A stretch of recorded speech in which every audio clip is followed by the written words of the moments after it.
Live from the world's capital markets, here are the latest financial headlines brought to you by News Factory. Hello and welcome to Wednesday's financial news.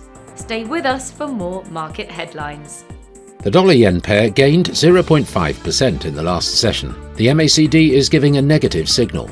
The Bitcoin-dollar pair fell 0.2% in the last session, after gaining as much as 1.9% during the session. The ultimate oscillator is giving a negative signal. The gold fell 0.8% against the dollar in the last trading session. The ROC is giving a positive signal.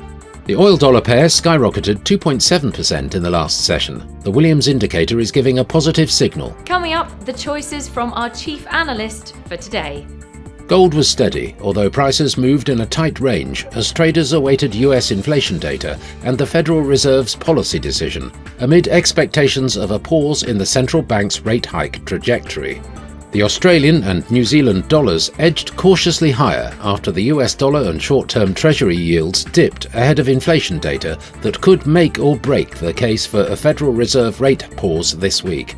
Binance said it would swap 750 million Tethertron token pairs for Tether Ether in an attempt to maintain the stablecoin's liquidity. The move comes amid renewed regulatory scrutiny at the world's largest cryptocurrency exchange and will help cushion some of the fallout from recent blows, including Binance being sued by the US SEC. Those were today's major economic events, and now moving on to world financial headlines.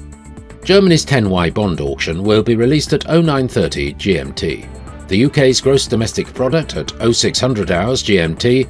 Japan's imports at 2350 GMT. Japan's exports will be released at 2350 GMT. The US Fed interest rate decision at 1800 hours GMT. The UK's industrial production at 0600 hours GMT. We hope that you've enjoyed Wednesday's market outlook. On behalf of all of us here, we wish you a productive trading day. Be sure to join us tomorrow morning for the latest news and events from the financial markets.